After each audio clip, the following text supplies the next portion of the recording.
ቀንዴል ማርያም አኬባ ባጭሩ ስትታወስ። ክቡራትና ክቡራን የኢሬሳ ቴሌቪዥን ጣቢያ ተከታታዮቻችን በዛሬው ዝግጅታችን ወደ ደቡብ አፍሪካ ጎራ በማለት በዓለም አቀፍ ደረጃ እስካሁንም ስሟ ጎልቶ የሚነሳውን ድምፃዊ የዜማና ግጥም ደራሲ እንዲሁም በስራዎቿ የጸረ አፓርታይድ ቀኝ ግዛት ታጋይ በመሆን በአፍሪካና በዓለም ታሪክ ውስጥ ደምቃ የምትጠቀሰውን ከያኒና ታጋይ ልናስታውስ እንወዳለን። እስከ ዝግጅታችን ፍጻሜ ድረስ አብራችሁን እንድትቆዩ በክብር እንጋብዛለን። በብዙዎች ዘንድ ሁለገብ ከያኒ ተብላ የምትገለጸው ማኬባ በስራዎቿ ለፍትህ የተማጎተች የአፓርታይድ ስርዓትን በድፍረት በዜማዎቿ በመቃወም የታገለች ናት። በየጊዜው በአፓርታይድ ስርዓት ሳቢያ ከባድ የሚባሉ ስቃዮችና እስራቶች ቢደርሱባትም በዓላማዋ በመጽናት የጥንካሬዋ ምሳሌ መሆኗን አስመስክራለች። በደረሰባት በደል ምክንያት ስደትንና ሌላ መከራን የተቀበለች ቢሆንም የአፓርታይድ ስርዓት ውድቀት እንዲፋጠን በጥበባዊ ስራዎቿ ሳይሰለች እስከ መጨረሻው የታገለች በደቡብ አፍሪካውያን በአጠቃላይ ደግሞ በአፍሪካውያን ዘንድ የጽናት ማሳያ ተደርጋ የምትወሰድ ናት ማርያም አኬባ። ማርያም አኬባ በህይወት ዘመኗ በመቶዎች የሚቆጠሩ ዘፈኖችን የዘፈነች ሲሆን 5 ሙሉ አልበሞችንና በርካታ ነጠላ ዜማዎችን አበርክታለች። አብዛኛዎቹ የማርያ ዘፈኖች በፍትህና እውነት፣ በትግልና በደል፣ በጽናትና ድል፣ በማህበራዊና ፖለቲካዊ እንዲሁም በፍቅርና በህይወት ፈተናዎች ላይ ያተኮሩ ናቸው። እነዚህ ስራዎች አሁንም ዘመናትን ተሻግረው እንደ ምሳሌ የሚወሰዱና ሁልጊዜም ሕያው ሆነው የሚቀጥሉ መሆናቸውን የሙያ አጋሮቿ ምስክርነታቸውን ሲሰጡ ይታያል። ማርያም አኬባ መጋቢት 4 ቀን 1932 በደቡብ አፍሪካ ጆሃንስበርግ አቅራቢያ በምትገኘው ፕሮስፔክት ታውንሺፕ የተወለደች ሲሆን በ20ኛው ክፍለ ዘመን ከነበሩት ምርጥ ድምፃውያን መካከል በግንባር ቀደምትነት የምትሰለፍና ማማ አፍሪካ የሚል የክብር ስም የተቀበለች ናት። ማርያም አኬባ ከስዋዚ ተወላጅ እናትና ከደቡብ አፍሪካዊ አባት የተወለደች ሲሆን ከጆሃንስበርግ ከተማ ወጣ ብላ በምትገኘውና በጥቁሮችና በነጮች መካከል ያለው ከፍተኛ ልዩነት በጉልህ የሚታይባት ሶፊያ ታውን በምትባል ትንሽ ከተማ ውስጥ አድጋለች። ከህፃንነቷ ጀምሮ ለሙዚቃ ከፍተኛ ፍቅር እንደነበራትና ገና ልጅ እያለች በቤቷ የሰማቻቸውን ዘፈኖች ደግማ በመዝፈን የምትታወቅ እንደነበረች የአልጀዚራ ቴሌቪዥን ጣቢያ በህይወት ታሪኳ ላይ ባተኮረበት ዘጋቢ ፊልም ላይ አመላክቷል። በለጋ ዕድሜዋ በአቅራቢያዋ ወደሚገኙ ትምህርት ቤቶች በመሄድ በቤተ ክርስቲያን መዘምራን ቡድን ውስጥ ጎበዝ ተማሪ የነበረችው ማርያ ይህንን ችሎታዋን በአግባቡ በመጠበቅ በ1954 ላኩትሽ ላንጋ የተሰኘችውን ተወዳጅ ዘፈን በመጫወት ብቁ ድምፃዊ መሆኗን አስመስክራለች። ያ ዘመን በዘር መድሎ የሚታወቀው የአፓርታይድ ስርዓት ከባድ በደልና ግፍ የሚፈጽምበት ወቅት በመሆኑ ለደቡብ አፍሪካውያን በራሳቸው ቋንቋ በዋና ከተማዋ ጆሃንስበርግ ውስጥ ትዕይንት አቅርባለች። የትወና ችሎታም እንደነበራት የሚነገርላት ማርያም አኬባ በመድረክ አያያዟና በቅልጥፍናዋ በብዙ የፊልም አዘጋጆች ለመመረጥ እንደቻለችም ይጠቀሳል። ለዚህም ማረጋገጫው በ1959 በተሰራው ካምባክ አፍሪካ በተሰኘው ዘጋቢ ፊልም ላይ በመተወን ተወዳጅነቷ ይበልጥ ሊንቦገበግ መቻሉ ይነገራል። ማርያ በዞሳና በዙሉ ቋንቋዎች በአፓርታይድ ስርዓት ላይ ያነጣጠሩ ዘፈኖችን በመዝፈኗ በስርዓቱ መሪዎች አይን ውስጥ ለመግባት የቻለች ሲሆን በርካታ ታላላቅ መድረኮቿም እንዲሰረዙ ተደርጎ እንደነበር ይታወቃል። በስራዎቿ ምክንያት በወቅቱ የተለያዩ ክሶች ይመሰረቱባትና እንድትሸበር ይደረግ እንደነበር በኋላ በህይወት ታሪኳ ላይ ያተኮረው ዘጋቢ ፊልም ያመላክታል። የዓለም መገናኛ ብዙሃን ማርያም ማኬባን የመጀመሪያዋ ደቡብ አፍሪካዊት ድምፃዊና የሲቪል መብቶች ተሟጋች እያሉ የሚገልጿት ሲሆን በጣም ደፋርና ለዓላማዋ ፈንከች የማትል የዚያ ዘመን የጥበብ ንግስት በማለትም የክብር ስም በመስጠት ይጠቅሷታል።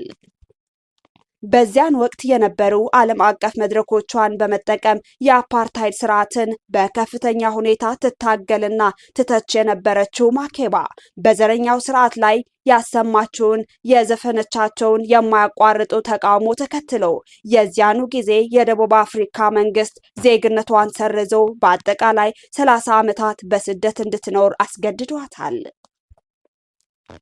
በ1959 ሙሉ በሙሉ ኑሮዋን በአሜሪካ ሀገር ያደረገች ሲሆን አብዛኛዎቹ ዘፈኖቿም እዚያው ሆና ነው የሰራቻቸው።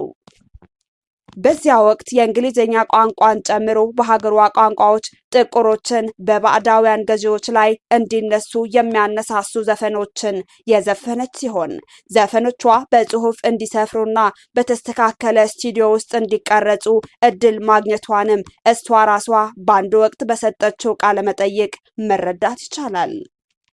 ማርያም ማኬባ ከተለያዩ ታዋቂ የዓለም ድምፃውያን ጋር የመዝፈን እድል ያገኘች ሲሆን በተለይም የዞሳና የዙሉ ዘፈኖችን በዓለም አቀፍ ደረጃ ለማስተዋወቅ ከፍተኛ አስተዋጽኦ ያበረከተች ሰው ናት። የዞሳና የዙሉ ዘፈኖችን ምትና የዜማ ፍሰት ይበልጥ እንዲታወቅ በማድረግ ደቡብ አፍሪካውያን በአፓርታይድ ስርዓት ይደርስባቸው የነበረውን በደል ዓለም እንዲያውቅና የአፓርታይድ አገዛዝ እንዲያበቃ መደረግ እንዳለበት ለዓለም ማህበረሰብ በሙያው አማካኝነት የነገረች ሲሆን በደቡብ አፍሪካውያን ዘንድም የትግል መሪ ተደርጋ የምትወሰድ ናት። ማርያም ማኬባ ከአሜሪካ ወደ ሀገሯ ለመግባት የተለያዩ ጥረቶችን ብታደርግም በአፓርታይድ ተቺ ዘፈኖቿ ይበልጥ ተቆጥቶ የነበረውን ያ ስርዓት ግን በ1960 ወደ ደቡብ አፍሪካ ለመግባት በሞከረችበት ወቅት ወደ ሀገሪቱ እንዳትገባ፣ ስራዎቿ እንዳይቀርቡ እንዲሁም ዘፈኖቿ እንዳይደመጡ አግዷል። በዚህም ምክንያት ለ3 አስርት ዓመታት በስደት ለመቆየት እንደተገደደች የምትናገረው ማርያ በ1963 የደቡብ አፍሪካ መንግስት ሰነዶቿ አግዶ ፓስፖርቷን ሙሉ በሙሉ እንደሰረዘውና ወደ ሀገሪቱ ለመግባት የሚያስችላትን ማንኛውም መብት እንደሌላት ይፋ አድርጎባታል። ሙሉ ህይወቷ በሀገሯ በደቡብ አፍሪካ እንዲሆን ትመኝ የነበረችው ማርያም ማኬባ በ1964 በሙዚቃ ስራ ላይ ከሚንቀሳቀሰውና ኳየሪስት ከሆነው ሂዩ ማስካላ ጋር ተጋባች። ይህ ትዳር ብዙም ሳይቆይ ከ2 ዓመት በኋላ የፈረሰ ሲሆን ምንም እንኳን ቢፋቱም የጠበቀ ሙያዊ ግንኙነታቸውን ግን ቀጥለውበታል። በ1965 እሷና ቤላፎንቴ በጋራ በመጫወት ያዘጋጁት አን ኢቭኒንግ ዊዝ ባላፎንቴ ማኬባ የተሰኘው አልበም በከፍተኛ ደረጃ ተወዳጅነትን በማግኘቱና ከፍተኛ ገበያ በማስመዝገቡ በዓለም አቀፉ የግራሚ ሽልማት ከፍተኛውን የክብር ሽልማት ለማግኘት በቅቷል። ማርያም ማኬባ ብዙም ሳትቆይ በ1968 ከጥቁር አሜሪካዊው የፍትህ ታጋይ ስቶክሊ ካርሚክል ጋር ይፋዊ ጋብቻ የፈጸመች ሲሆን ይህ ትዳርም ከ11 ዓመታት በኋላ በ1979 በፍቺ ተደምድሟል። በዚህ በደረሰው ፍቺ ከልቧ እንዳዘነች የምትናገረው ማኬባ ይህ ክስተት በሙያዋ ላይ ያላትን ትኩረት እንድታጣ ምክንያት እንደሆናትና በህይወቷ ውስጥም በከፍተኛ የሀዘን ስሜት ከምታስታውሳቸው ሁነቶች አንዱ መሆኑን ትገልጽ ነበር። ነገር ግን ከካርል ጋር የነበራትን ግንኙነት ወደ ወዳጅነት በመቀየር ከካርማይክል ጋር ወደ አፍሪካ በመግባት ኑሮዋ በጊኒ ሀገር እንዲሆን በተሰጣት ፈቃድ መሰረት እዚያ ለመኖር በቃች። ከዚያ በኋላም ወደ ቤልጅየም በመሄድ በአፍሪካና በአውሮፓ በትልልቅ የሙዚቃ መድረኮች ላይ ስራዎቿን ታቀርብ ነበር። ማኬባ የህይወት ታሪኬ የተሰኘችውን የህይወት ታሪኳ ላይ ያተኮረች መጽሐፍ ከጄምስ ሆል ጋር በመሆን እንድትጻፍ ካደረገች በኋላ መጽሐፏ በ1988 ታትማ ለአንባቢዎች እንድትበቃ አደረገች።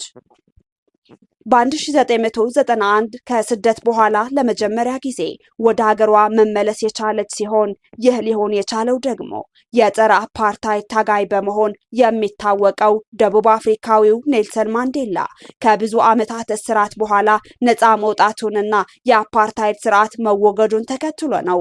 ማንዴላ ራሱ የሀገሪቱ መሪ በሆነ ጊዜ ወደ ሀገሯ እንድትገባ ባቀረበላት ይፋዊ ጥሪ መሰረት ወደ ሀገሯ ተመልሳ መኖር ችላለች። ማርያም ማኬባ ወደ ሀገሯ ከተመለሰች በኋላ በአገሪቱ ታሪክ ውስጥ ከፍተኛ ቁጥር ያለው ሕዝብ የተገኘበት ተብሎ የተገለጸውን ታላቅ የሙዚቃ ኮንሰርት ከሀገሯ አደባባይ አቀረበች። በዚህ ወቅት የማርያም ማኬባ የጤና ሁኔታ በጣም አሳሳቢ ደረጃ ላይ ደርሶ እንደነበር ይታወሳል።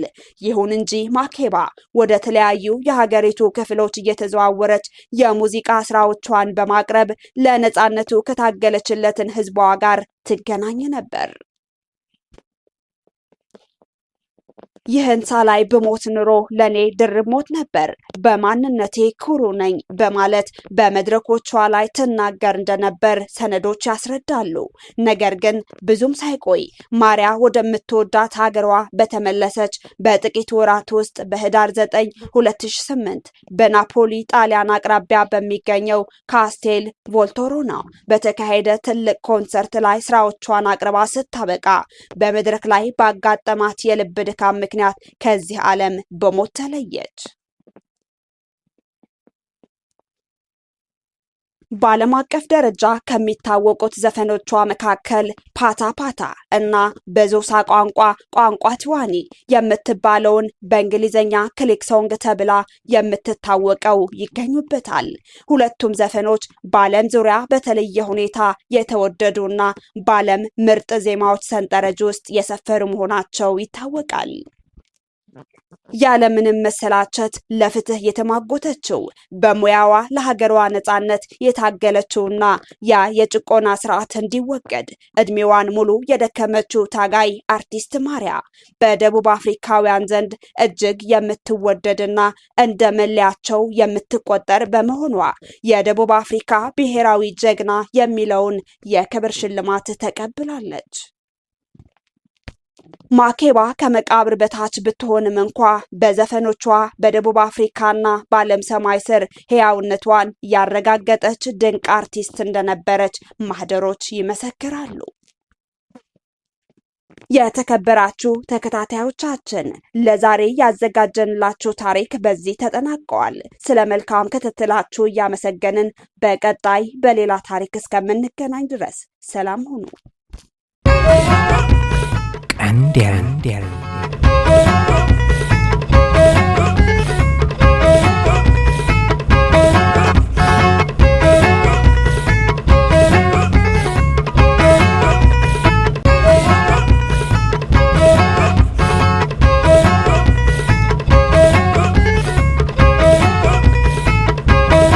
ቀንዲያ